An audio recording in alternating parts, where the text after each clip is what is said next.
For the vision is yet for an appointed time, but at the end it shall speak and not lie.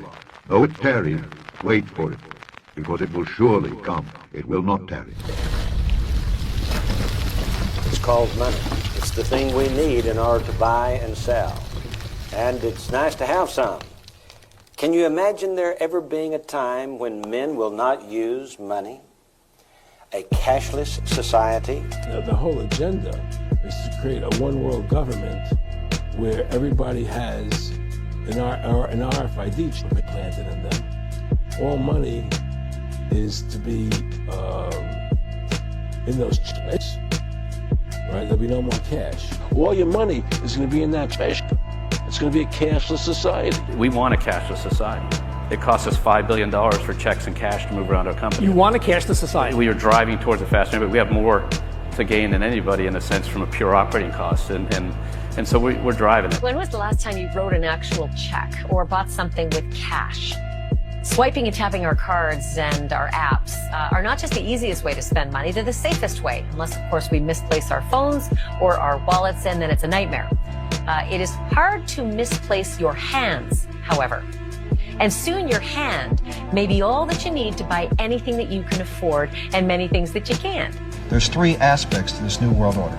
A New World Economic Order in which a computer chip will be injected into our hands or foreheads as a means to track, control, and identify us, and will also be used to make our purchases. Implant a chip in every person with its biometric information, personal details, and the electronic money that it possesses in order to obtain absolute control of population. And here's your money system coming in, mark of the beast. I've got it here. Let me show you. It's a silicon fish.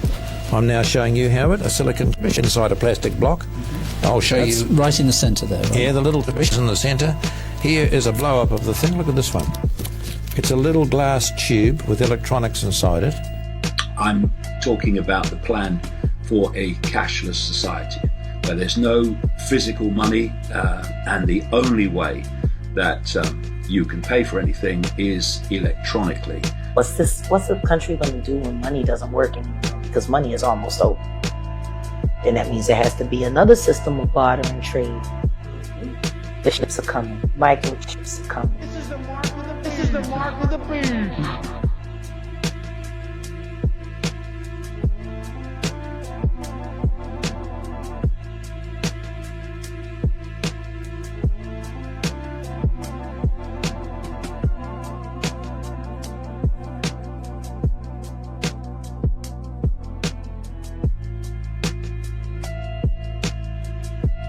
Have an executive order for your attention relating actually to government payments. Historically, checks issued by the Treasury are, I believe, 14 times more likely to become the subject of fraud than electronic transfer payments. This is an executive order that's going to push the Treasury Department to modernize its payment system to ensure that where possible they're using electronic methods of payment as opposed to paper checks in order to reduce waste, fraud, and abuse in the government. Which is obviously an endeavor that we've been pursuing in numerous aspects of government under your leadership. It's basically modernization of equipment and methods, and it's something that really I think he's going to be a great Secretary of the Treasury wanted, Scott, and so we're doing this, and we have other modernization programs going on. We could let somebody else, whoever's next, whoever that may be, do it, but it's something that should have been done 25, 30 years ago. Last week, the World Economic Forum held a summit in Saudi Arabia to accelerate their move to an all-digital currency, no cash. During a WEF meeting in Saudi Arabia last week, the central bank governor of Bahrain, Khalid Houmadine, said ordinary people cannot be trusted to spend their money how they see fit. These are the words that came out of his mouth. And the elite must completely ban cash in the near future in favor of a digital solution, he said.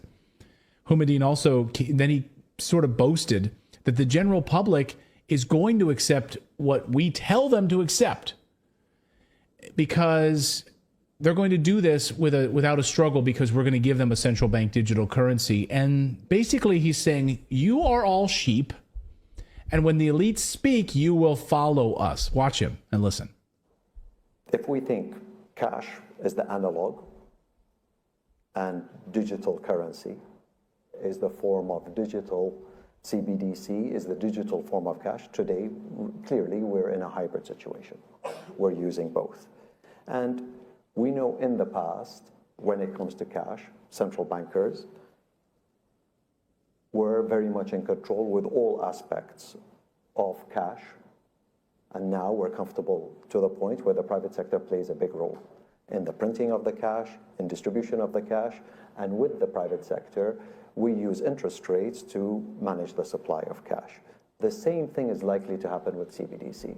Yes, the central bank will have a role, but at some point in time, the same way we don't call it central bank cash, we're probably going to stop calling it central bank digital currency. It's going to be a digital form of the cash, and at some point in time, hopefully, we will be able to be 100% digital.